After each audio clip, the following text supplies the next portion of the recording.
pasture, run 'em in the pen, work 'em on the Sundays, do it all again. Race 'em in the sand, buck 'em in the mud, drip a cowboy's sweat, bleed a cowboy's blood.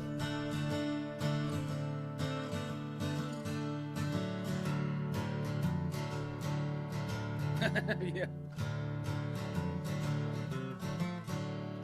I'm Zeke Thurston, 2016 World Champion Sound Rock Rider, and you're watching the Peppered Stewart Show. All right, look at that. We're here. We're here again. For you, we got stuff going on. Stuff is happening. Rodeo is always happening. When you're on here, we're always talking about stuff. There's always something going on. There's rodeo going on. There's kids going on. We told you last week about something. I don't remember what it was. Kids are crazy. I don't know what their problem is. They're experts at everything. Of course, I was a kid once, and I was pretty much an expert at everything too. So, that's kind of how it goes. So I won't get too much into that today because we got into it last week, and stuff happens, things go. But with that, we did tell you stuff's happening. We may have some stories. We don't know what all we're going to get to. We may get into a few stories about some stuff. We got some beef stories here. We've got plenty of craziness in the odd news, and then we will end it with a new movie trailer for you guys. But rodeo's going on. Rodeo's happening, and we did tell you that we were going to have a special guest in studio this episode. We did tell you that. But did you also forget that it was April? Have you ever heard of something called April Fools? Well, that's not what we're doing. We're not doing that. Look right there. You got Texas here, and right there beside Tex, you got the man, the myth, the legend himself, Mr. Tuff Hedeman right there. So what is going on today? So what we're going to do, we're going to talk about stuff. We're going to get into some bull riding, talk about that, and then we're going to talk a lot about Fort Worth, Texas, because you got the best event every year in Fort Worth called the Tuff Hedeman Bull Riding, and that's what's going on Saturday night right there in Cowtown, so that's where you want to be. And with that, let's go to Tuff. You want to tell us about that event? Yes, sir. It's, I believe it's a 26th year. Yeah. And, after I was riding professionally for about 10 years, I had an injury in Las Vegas, and I hit the ground at the NFR, and I was paralyzed for about 20 minutes, and I'm laying there thinking, at some point in time, I'm probably going to have to get a real job. And so, bull riding is a sport, or was when I was competing, that's what retirement meant. It didn't mean retirement like most people see retirement. And, right. Major sports. I know, a lot of ball players that, made millions of dollars, and so when they retire, they retire and do whatever they want. But when you ride bulls for a living and you retire, that means you have the opportunity to get a real job. And so I actually started producing events when I was, I was competing, and the first one was in Fort Worth. It was in 1993. It was actually a week after the NFR where I was injured, and I was actually scheduled to ride, but I had neck surgery in Vegas, and I flew back to Fort Worth and had a bull riding the next week, and been doing it ever since, and I've done them for, like I said, 26 years, and time flies when you're having fun, I guess. It does, and it's a great event. We've been to a few of them there in Fort Worth, and thinking back in '93, back in those times, in Fort Worth, that was one of the first big bull rides to go on. Yeah, it really was. If you really look back at the history of bull riding, it's always been part of rodeo.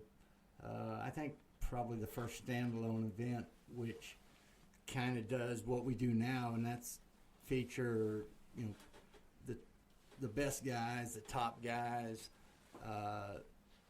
and top bulls, was in Del Rio, Texas. It's called the George Paul Memorial. They also called it Super Bowl, and it started in the early '80s. It's still happening,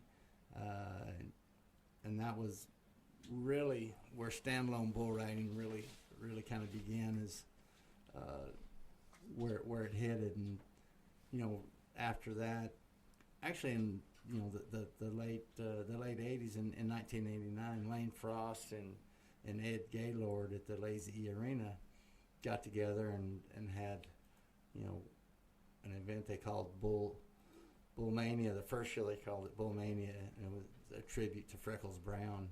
And Lane was the bull rider, the contestant representative. That his job to make sure he invited the good guys and made sure that they had good bulls, and they put up a lot of money, and they put it on television. Gaylord, they own the Lazy. They also own TNN, the Nashville Network, and they put it on television, and that was in 1989. And if you really look at it, that's kind of what they started in is really what we followed, really since then. Yeah.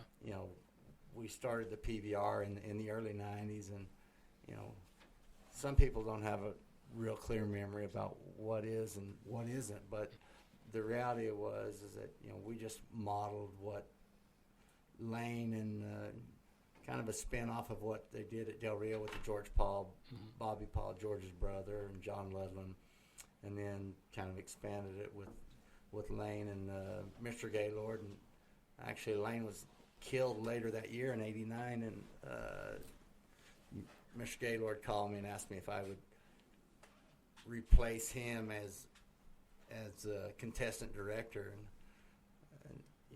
I could never even come in the vicinity of replacing him, but I did take on the same role, the same responsibilities he did, and making sure we invited all the quote best guys, and right. What our opinion of who the best guys were, we just kind of went the standings of the PRCA, because in our opinion that was the highest level of rodeo. And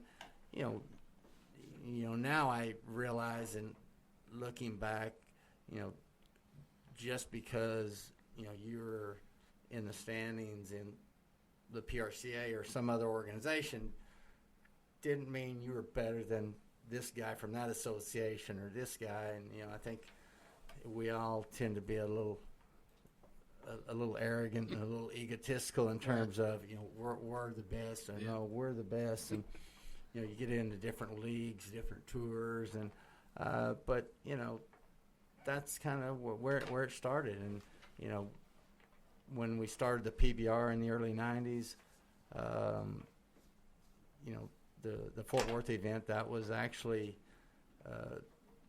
wind up being the kind of the first finals of the PBR, and it took off from there. And for the first 13 years of the Tuff Hedeman bull riding there, it was a PBR. It was a PBR sanctioned event as part of the Bud Light Cup Series, and then the following year it was a PRCA/CBR sanctioned event, and then the year after that it was a CBR sanctioned event, and this year for the first time it doesn't have a sanctioning body, so I don't have any initials or letters to go in front of to say this or that, but what it is it's the same premise. It's the same thing that Lane Frost and Ed Gaylord started in 1989 in Guthrie, Oklahoma, and me inviting the best guys I thought think that are available, that want to come ride, and great bulls, and it's a good time. I think the one thing, what you have to learn early on in producing events is you really have to kind of be everything to everybody, and you have to put yourself in the shoes and the position of everybody. You know, for me, it's pretty easy when it comes to the bull riders. That, you know, I know what bull riders want. They want to get on great bulls. They just want a chance to be competitive. You know, they want to get on great bulls. They want to ride for a lot of money. But then you also have to turn around and, you know, put yourself in the stands as a fan. You know, what would you like to see? What do you don't like to see? And so you look at that from that way. If you're a contractor, you know, what do you want to see? You know, in terms of, you know, bringing your animals, your bulls to it. But where it really starts with the riders for me, because I was one.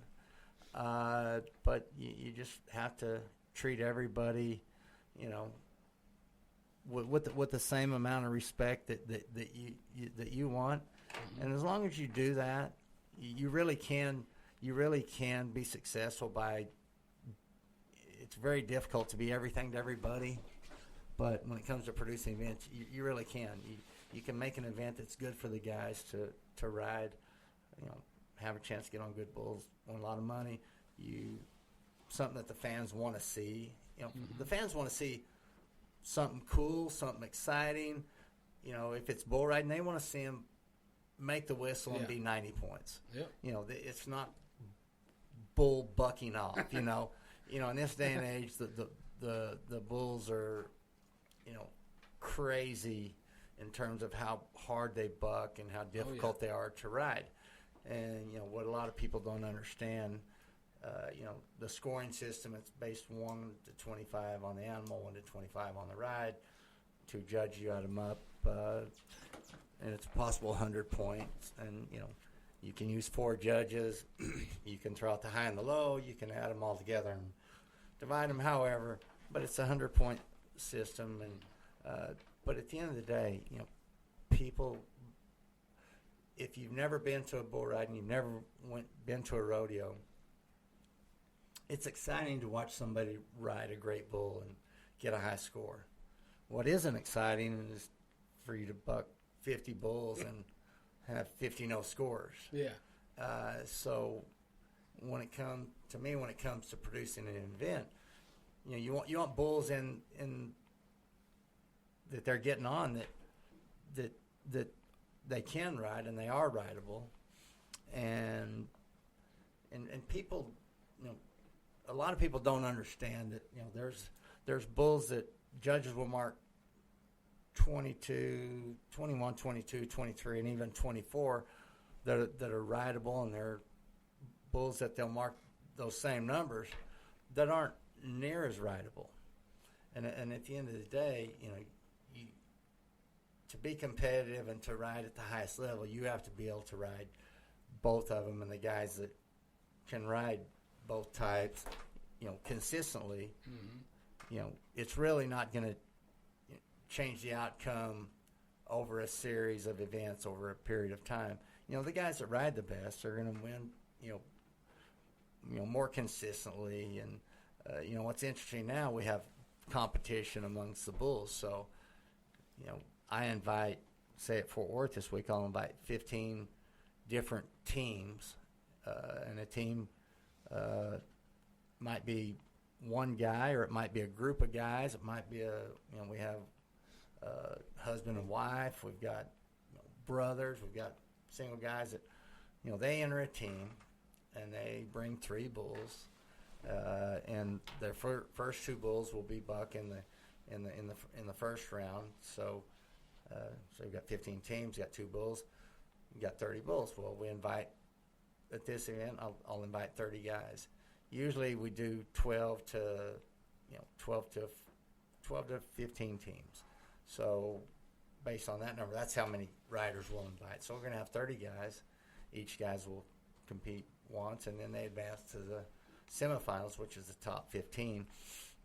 And so that means that's the third bull of the team. So they add all the scores up, and no different than the riders, they compete. And if they're bulls have the highest combined score.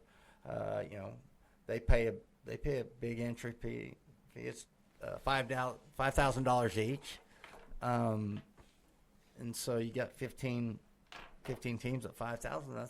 That's a lot of money, and it makes it fun, and it also brings it gets people involved and interested that wouldn't normally have an opportunity to be involved, or to be able to bring their bulls to an event like this where you'll get top ranked caliber guys on them. So that's pretty fun and pretty cool. And so after the first 2 rounds, you go 30 to 15.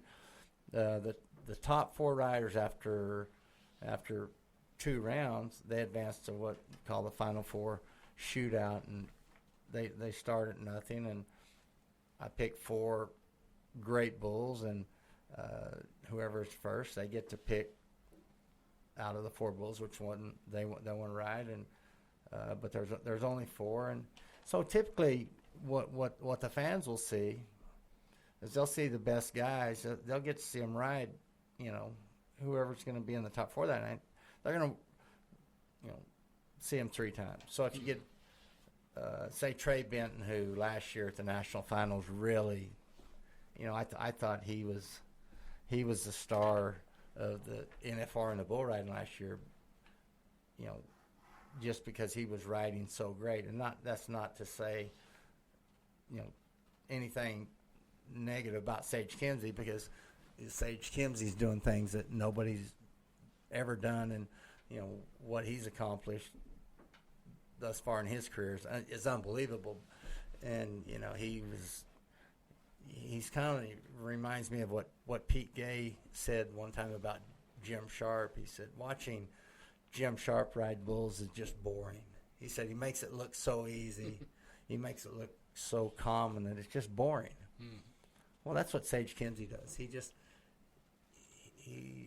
does everything so fundamentally correct that he makes a bull look like he's much easier than he is. And that's why he's just so good. Jim was the same way.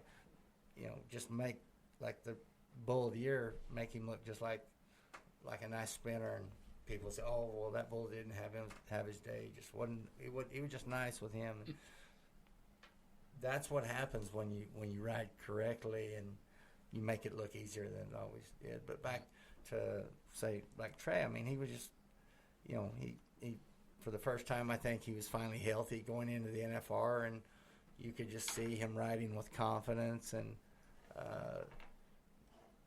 rode great, and he's carried that on through this, through the start of the year, and so he'll be in Fort Worth, and the only thing better than seeing him ride once is seeing him ride 3 times, and in order for him to win, the biggest part of the purse, is paid out in the top 4. And so that's exciting, and it's not while I'll tape it, and it will be televised, but I think when you go to, whether that's a rodeo or I went to the Dallas Mavericks game the other day, when you're there as part of the live audience and it's a television event, everything is, they cater to television. Mm-hmm. And what that means, the live experience is a lot of times you're sitting around waiting for TV timeouts, and to me that you add an hour to the hour and a half to the performance, then you penalize the people that are watching it live, in my opinion. So right. I'm a live event guy. I'm a live event producer. I know television's great. It exposes you to people that might not have ever seen it, but the guy that spends his hard-earned money to buy a ticket, I think he's the most important guy to me. Right. And I want to make sure he has a good time and he enjoys himself. And I don't think sitting through something for 3.5 hours, waiting for pauses, waiting for a television timeout or this or that, to listen to a barrel man or a clown tell a joke that we've heard before. I don't believe that should be 50% of the show or the experience. So, you know, what I do is it's a fast-paced, fun, entertaining, you know, experience. You know, we introduce everybody at the beginning. You know, we always use some fun music and pyro and lights just to kind of wake everybody up. And, you know, again, it's part of, you know, entertaining.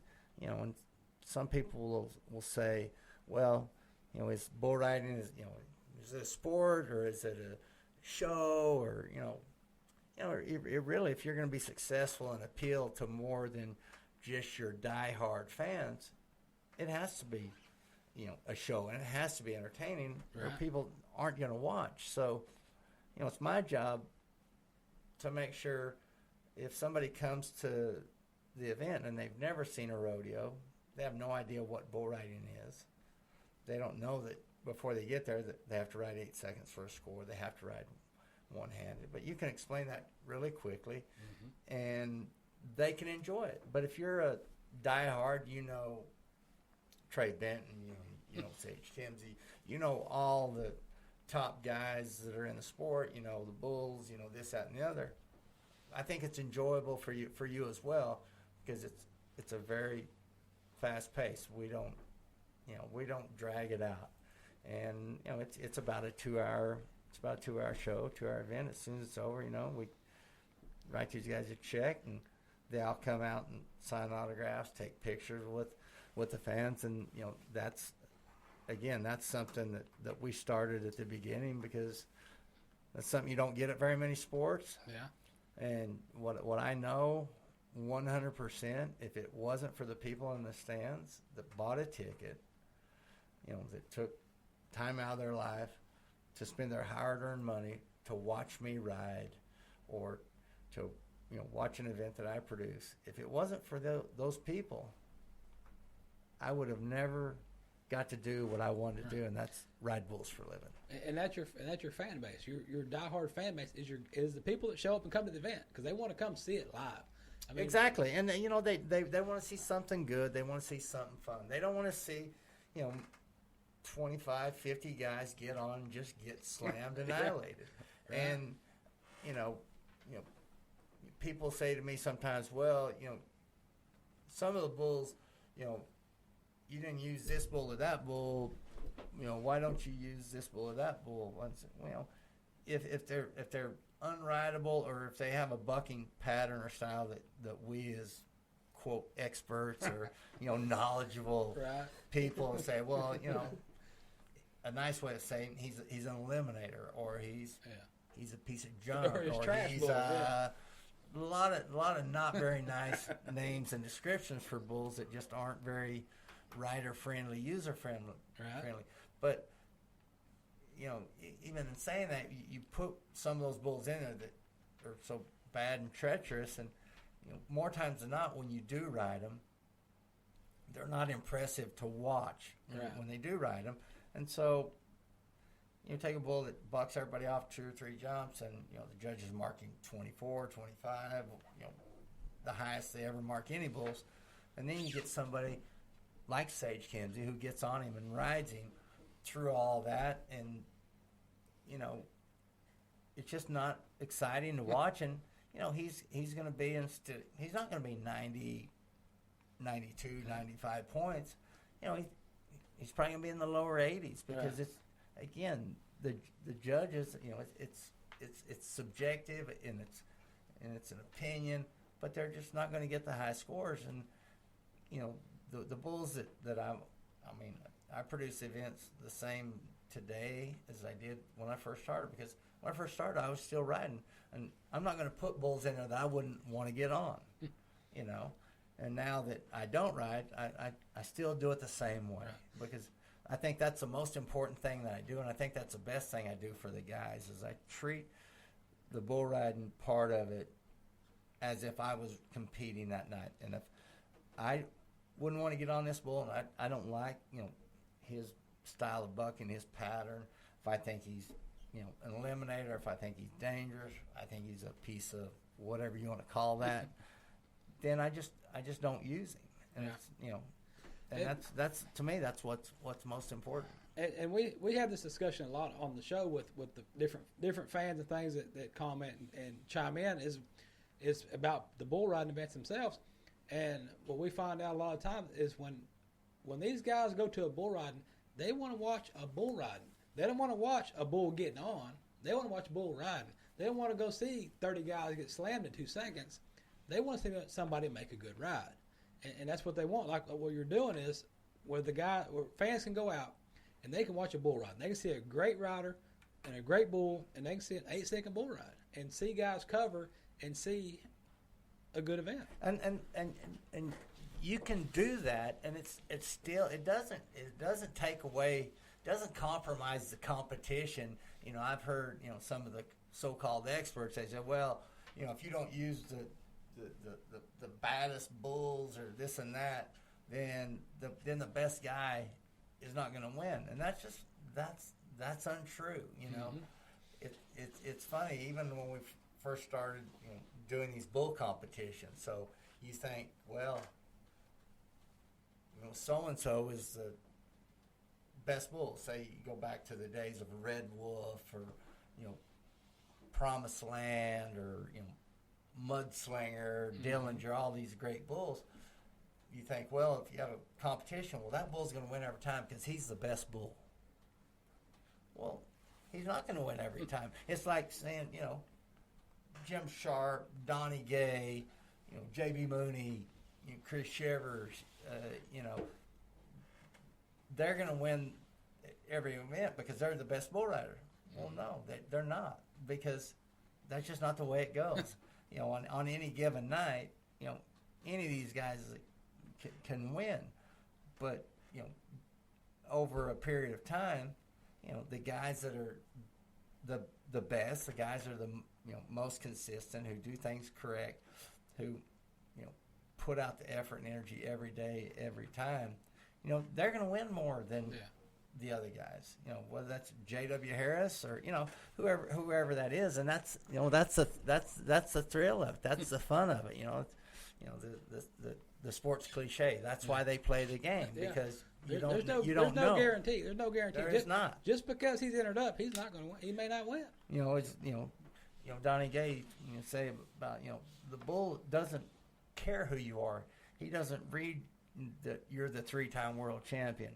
The minute if you ever take that approach, that you think, every time I start having very much, too much confidence or much confidence at all, you think, oh, I've drawn this one or that one, and it's going to be a night off. I've ridden him before, or he's just nice, he's just that. The first thing that happened when I was getting drilled about the second or third jump, because, I underestimated him, or just, you just can't, you have to show up and, go for it every night, and that's the fun, and that's the thrill of the sport. Yeah. And with the guys you got coming up, something some of the folks may not know about the event coming up Saturday is Trey Benton won the junior event and the bull riding. Yeah, and that's to me and being the 26th year, and people say, well, how long are you going to do this? And even every time I would always think about, well, do I want to do this next year or 5 years down the road? Every time I think about that, I think of the junior event that we've had since day one. And you have these kids that come up, and I've had kids that are 5, 6, 7, 8 years old. I'm going to ride here one day. I'm going to ride here in the junior steer riding, and if I don't do this event next year, one of those kids that I'll see this year that says I'm going to be here next year, and then they would in fact qualify to ride, and then I don't have it, I'm not going to feel very good about it. It's pretty hard, when you to look at a kid and take something away from them that they've really earned. I mean, they work hard. I mean, I invite the top, junior kids, just like we do, the regular bull riding, and it's something that they look forward to, and we treat them just like the regular bull riding. We put up a couple $1,000, $2,500, and we always call it scholarship money. If that's what they want to use for, but they all get a resist all hat, they all get a Rustock Panhandle shirt, they all get a pair of cinch jeans. They get if they win, the winner gets a Lucchese pair of Lucchese boots, but they get $1,000. But they get to compete. They get to look over and see Trey Benton. Well, that's who they saw on television at the national finals. Well, it wasn't that long ago. Trey Benton was one of those kids. Yeah, and that's pretty cool. That's very cool. And that's what it's all about, because you got the kids out there that see these guys, and that's where they want to be. And they want to come to the the sport. For it to continue, you still have to. Those kids have to have places and opportunities.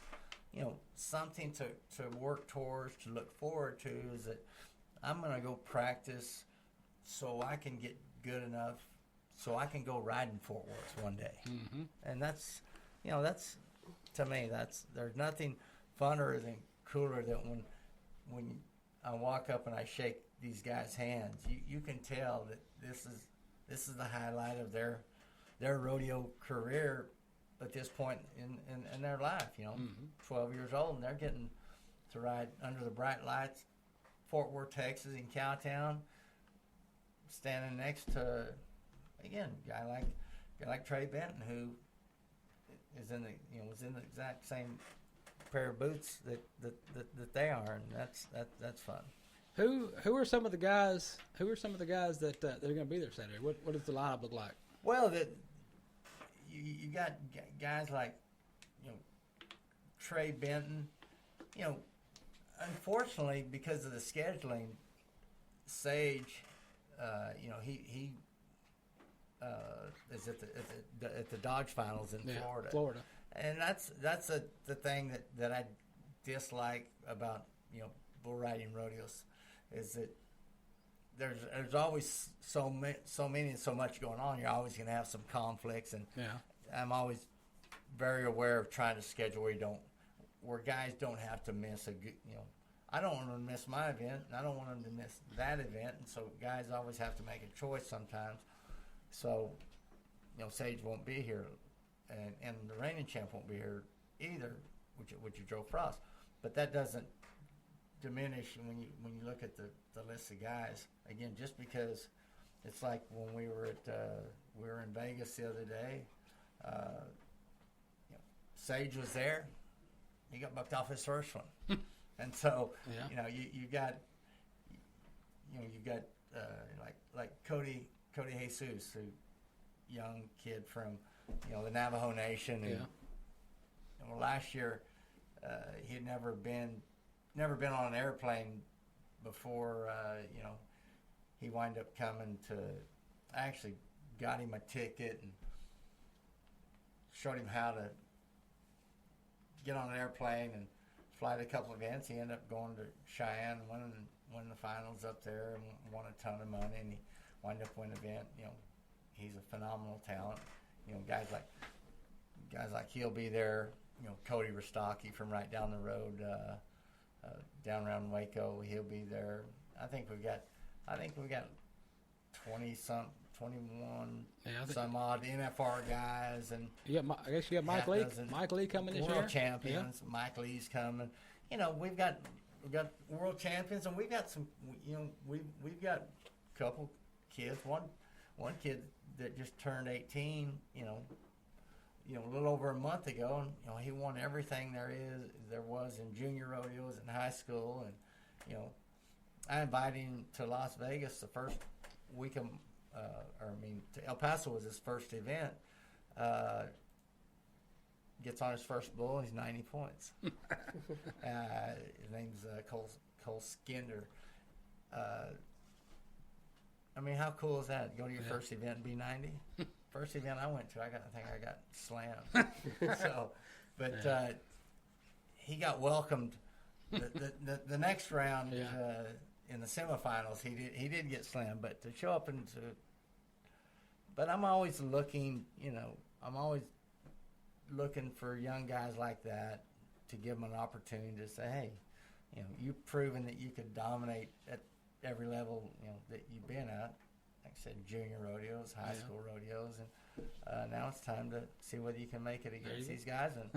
And that's where it all starts. That's it. See what they got. Bull riding.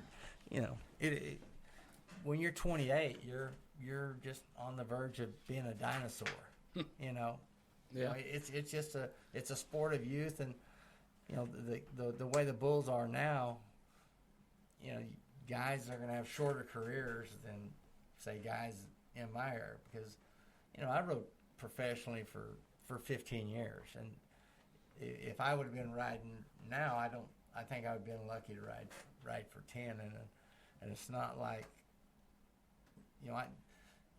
the bulls now, every time you get on one, he's a bucker.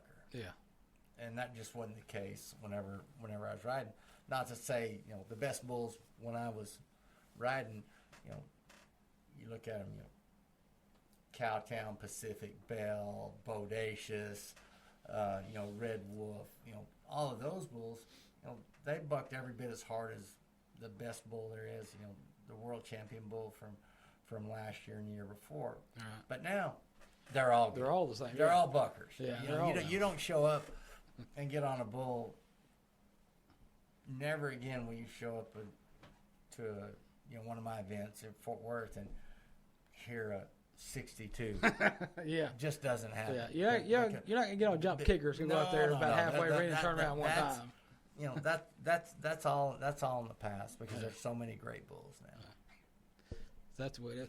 What we're going to do, we're going to take a break right quick. We're going to take a break. We're going to throw down our featured artist, Chance Ray. He's going to be singing this Saturday night at the White Elephant. So if you're out there in Cowtown at the bull riding, after the bull riding, sneak on over to the White Elephant. Check out some Chance Ray. We're going to throw a tune down from him, and then we'll be back right after that.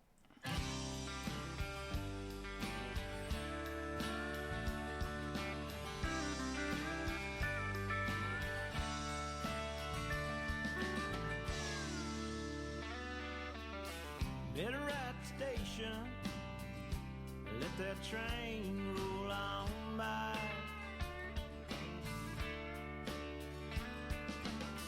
Couldn't find the words, so I left her hanging high and dry.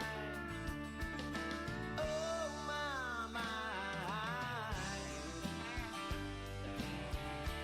let that train roll on by. Let that train roll on by. Let that train roll on by.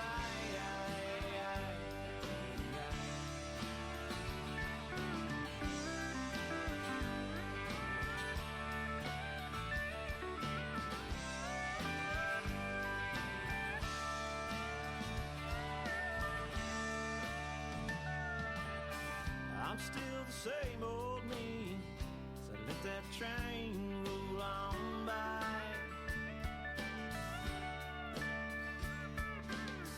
Should've let her know. Instead I let what we had wilt and die. Oh my. Let that train roll on by. Let that train roll on by. Let that train roll on by.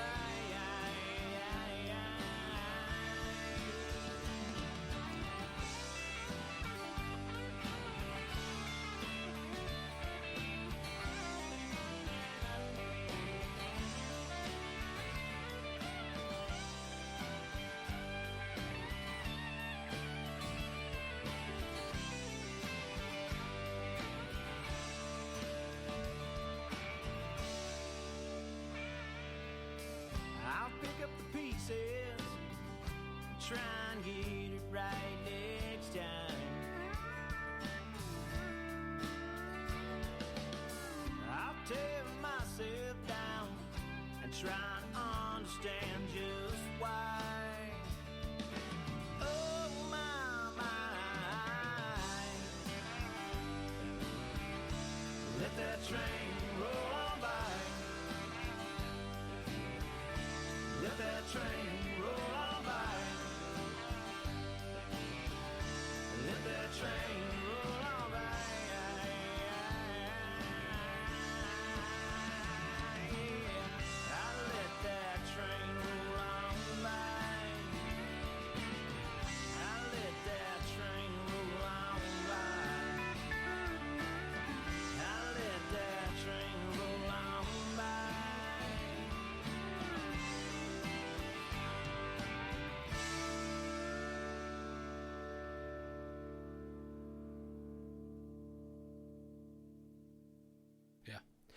All right.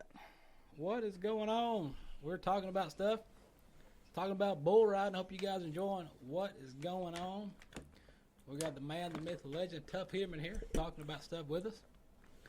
So, Fort Worth, Texas, you want to be out there. You're going to be seeing what's going on with that. And it's good stuff. So you want to be out there. It's a good bull riding. It's a good bull ride. I've been out there a few times, and it's going to be the best bull riding you go to all year. And that's just a fact. That's just the fact of it. That's the way it goes. And so you want to be there. But I don't know, with the bull riding, when you think back, a lot of people make fun of me because I'm old, and I always say back in the 90s, like it's 10 years ago. Back in the 90s, It was 10 years ago. I think it was like 10 years ago, but it's like almost 20 years ago. Yeah. But That doesn't seem possible, does it? It doesn't. And and then back then, there was a lot of bull riding pens. I was still riding a little bit, and I was fighting a lot of bulls, doing a lot of bullfights and things. And back then, you had pens everywhere you went to, and you'd have kids show up, guys show up. You'd pay $10 or $20 and get on as many bulls as you wanted to.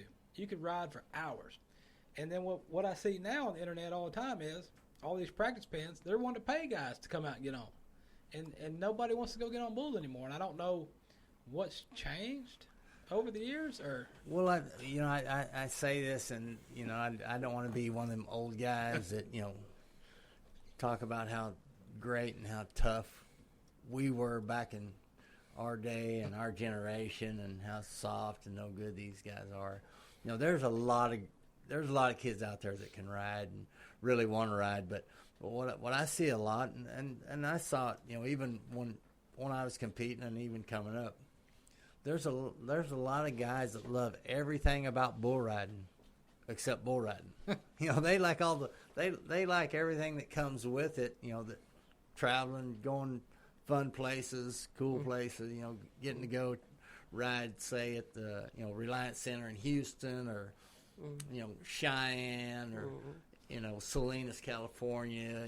Places that you hear about when you're growing up, and to get to go and.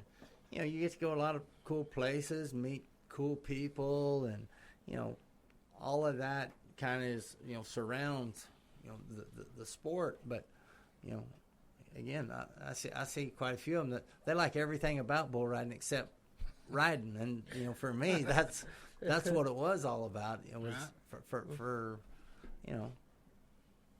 it's getting on and riding, and the challenge of making the whistle, and the just the rush of adrenaline, every time the chute gate opens. People that have never done it, you can't explain to them what it feels like, but it's a rush of adrenaline.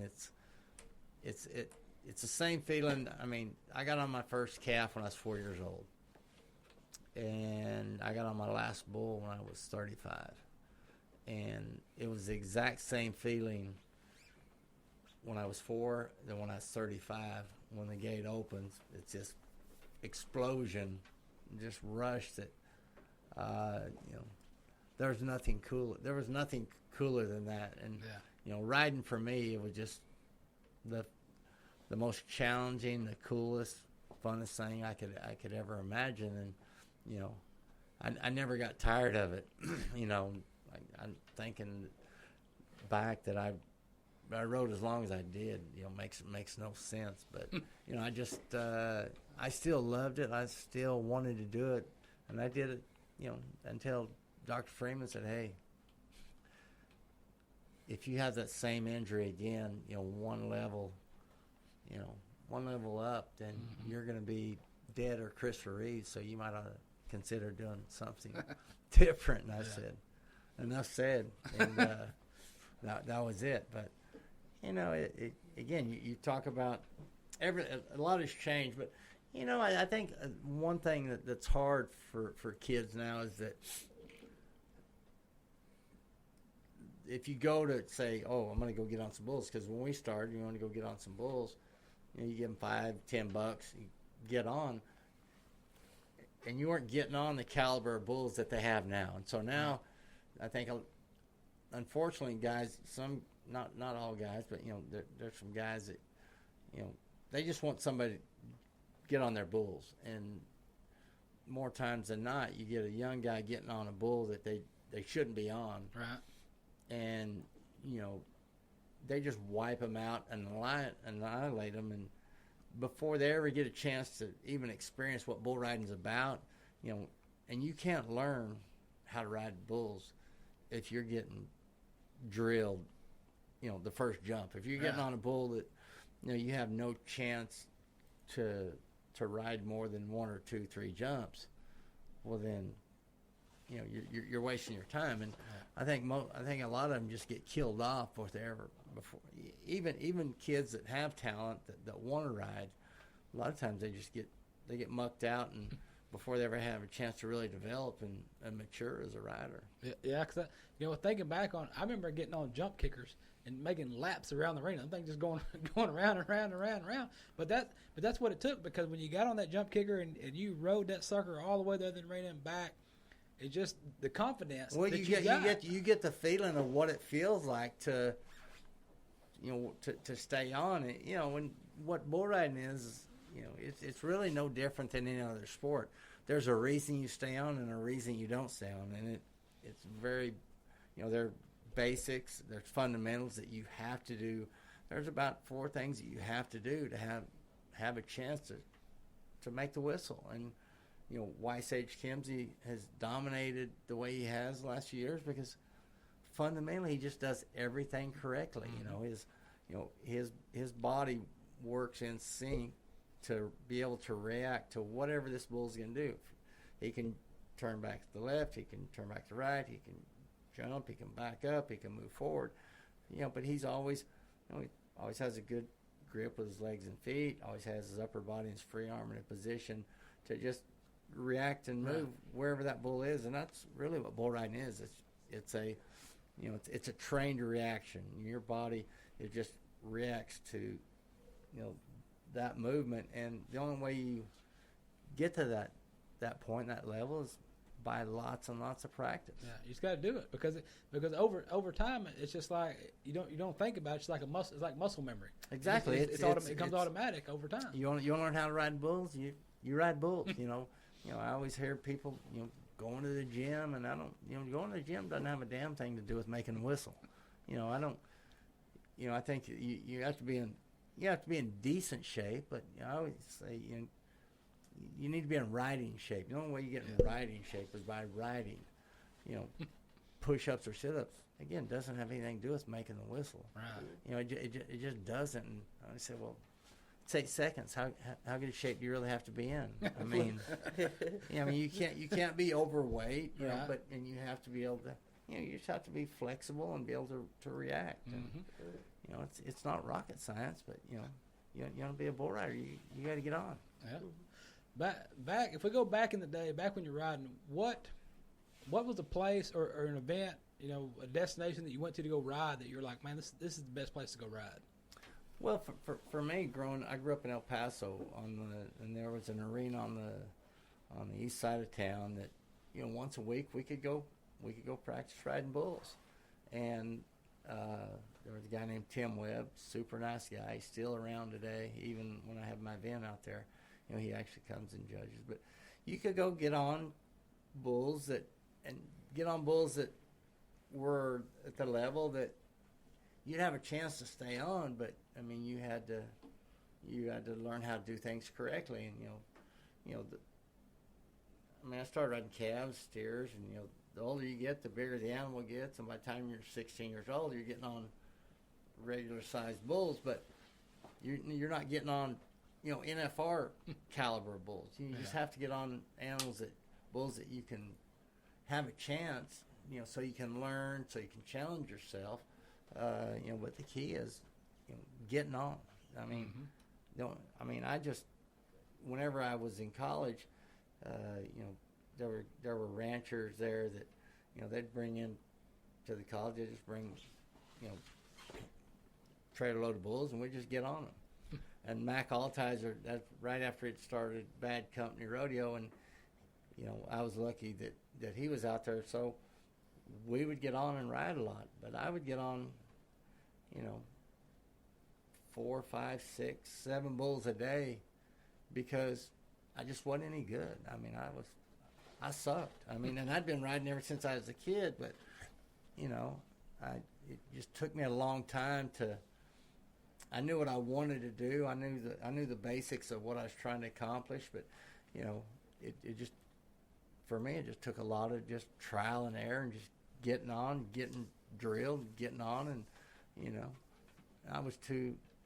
I mean, many times people look at me and say, maybe you ought to try something else, and you know, I was too hard-headed and too stubborn to quit, and that's all I ever really wanted to do. And when I started having some success, wow, that was nothing funner than that. Yeah.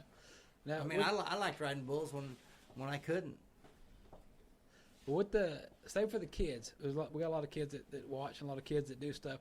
For these kids that are coming up and that's what they want to do, you know, they see your event in Fort Worth and that's what they want to do. They want to make it to that event. They want to get there, and in their training, what advice would you have for them? The most important thing is to go to a clinic or a school where you can, you know, at least get an idea of what it's about. You know, the equipment, spurs, rope. You know, how to put your rope on. You know, the shoot procedure. You know, and the basics and fundamentals of what you're trying to tell your body to do, teach your body to do, in terms of, you know, as you said, muscle memory, and you know, teaching your body how to react, and finding a good place where you can go and do that, where you're not getting on a bull that you have zero chance of riding more than one or two jumps. You know, I think that, you know, the you know, riding a barrel, you know, Terry Holland came up with you know, the Mighty Bucky and this and that, to where you can do some exercises and kind of get a simulation of how bull bucks and what you're trying to do. You know, any and all of that kind of thing. You know, but the most important thing is riding, and you know, knowing what you're trying to accomplish, and you know, not getting on something that you just don't belong. You don't have a chance. You don't have a chance to ride, and you know, the more you get on something like that, you know, bull riding's dangerous as hell as it is. So you don't take unnecessary chance, especially when you're trying to learn, and that just comes from making sure, you know, you're not. You know, and it's always good to surround yourself with guys that have similar desires that they want. You know, I was lucky. I grew up, there was a handful of us. We all wanted to ride, and you know, hanging around with guys that wanted to do the same thing, that wanted to be good and do good, and you know, do the right thing. Now, you know, over the years with the safety, you know, safeties came into it, and we got the bull power now. And you got the safety, you know, you got the vest that came out, and you got the helmets. What do you think about, you know, with the bull riding what it is today, and with the ability to have the helmets and the vest? What do you think about that? Do you think that more of the guys should be more safe? I think you should always wear a vest. I think you should always wear a helmet. You know, when I was riding, you know, I had the best doctors. You know, Dr. Freeman, Dr. Evans, guys like that. But I didn't wear a helmet, but I had issues with my neck, and at that time they didn't have a helmet that was specifically developed for bull riding, and you know, they didn't want me to wear a helmet because the helmets they had were probably too heavy, and they didn't want to put more weight, which added more stress to my neck and spine. But, and especially when you grow up doing something, you know, it's hard to go. I don't know that I've ever seen anybody that went from, you know, guys my age or in my era generation that never wore a helmet, and then all of a sudden they started wearing a helmet. It didn't seem like they could ever figure it out. Right. I mean, it's just a distraction because you're just not used to it. Yeah. But when you're growing, I mean, the equipment now, you know, the vests out there, the helmets out there, you should always have both, because, I mean, it's dangerous, and you should always protect yourself as much as you can, but mindful that it's a dangerous sport, and it's not safe, and it's not going to be safe. There's nothing you can do to make it safe. It's just the nature of you're getting on a 1,500-pound bull. That's it. And that's what I tell them. People ask me all the time. So, in the time back in the old, you didn't think about that. You didn't come up that way. But I tell them, if I was looking back at myself and in today's times, because with the way bull riding is, with the money out there, the things going on, you want to protect yourself the best you can, because you need to be able to compete at the next event. Because if you're not competing at the next event, right. you're hurt. Doesn't matter how good you are. If you're hurt, you're not going to be able to. Yeah. And that's another thing. It might be noble to go ahead and ride when you've got a broken bone or you're hurt, and know that there's a difference between being hurt. If I've got some bruises here and there, well, that hurts. But if I've got the muscle torn off my bicep or a broken bone, I'm hurt. I mean, I'm injured. I'm not hurt. I'm injured. Yeah. So know that there's a difference. And if you're injured, like I said, it might make you a tough guy, whatever. But it doesn't make any sense to get on with something broken. Yeah. Because you're not going to be competitive anyway. No. You are going to get hurt worse. And so, just understand and know that don't get on if you're not healthy enough to make the whistle. Getting on and getting drilled 2 or 3 jumps. It's not going to help anything. No, it helps. No, you're going to hurt yourself worse, and it's going to be longer before you're going to be healthy to be competitive. Yeah, that's it. At the end of the day, you'll be broke. Yeah, exactly. Yeah. Oh man. Well, I tell you what, we're almost up on the hour. So, you got anything you want to throw out to the folks about this weekend coming out? No, we just have a Fort Worth Cowtown Coliseum. It's a great venue, not a bad seat. You can go to Ticketmaster and get tickets, and it's a good time. It's a fun time. There's not a better place to watch an event than Cowtown Coliseum, and you can do anything Saturday night. Come see us. That's it. You can like us on Facebook, and they give away some tickets, and same thing on Instagram, and win a few tickets. Actually, give away some merchandise and some other things as well. So. We'll do that. So thanks for having me. I appreciate it. So you guys do a great job. Keep it up. We'll do it. And with that, everything else going on, see you there. Everything else, go to pepperstewart.com. Look around. Check it out. While you're there, buy a T-shirt.